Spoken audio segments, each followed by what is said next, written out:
3 weeks after Christmas every year, Preston and Constance Whittier left their home in New York and took a vacation. When the children were younger, their beloved German housekeeper Frida and one of a revolving door of nannies would take care of their 6 children.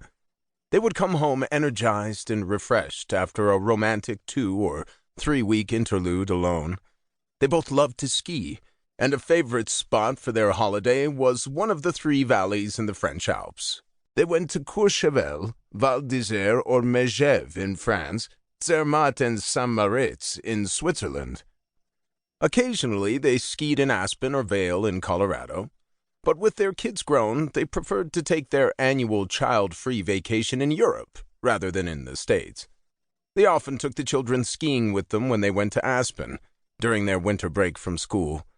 Their ski trips in Europe were a special treat for Connie and Preston. They usually ended the trip with a weekend in Paris or London before heading back to New York to resume their family life. As the children got older, they teased their parents about the trip and called it their winter moon.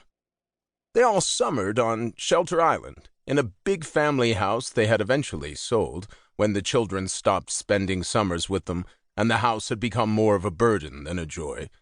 Connie and Preston had begun to streamline their life in recent years, cutting down on unnecessary expenses and avoiding projects that were too much work for them. In the summers, they rented a house in Maine now, or in the Hamptons, or on Cape Cod, large enough so that the children who wanted to could come and go for a few days or a weekend visit. Renting was easier than owning, and the headache of maintaining a summer home was someone else's problem, not theirs. The children never came at the same time, so they didn't need an enormous house. Preston and Connie still clung to the tradition of their winter moon, which they called it now, too. It was important to them, and they looked forward to it all year.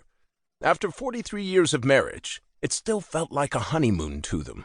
Constance was 65 years old, and the time had flown. She couldn't believe how old her children were, all adults now. Even their baby, Annabelle, a late surprise, had just turned 21. Their oldest, Lyle, was 42, married with 2 children of his own, a son and daughter, Tommy 10 and Devon 7. His wife, Amanda, had been a disappointment to them all. Lyle had been enjoying his bachelorhood and burgeoning career in land development and commercial real estate 10 years ago when the girl he was dating, none too seriously, had gotten pregnant and he had married her. She had never warmed to his family, nor they to her. She was socially ambitious. Constance thought her greedy, although Preston's attitude was more charitable.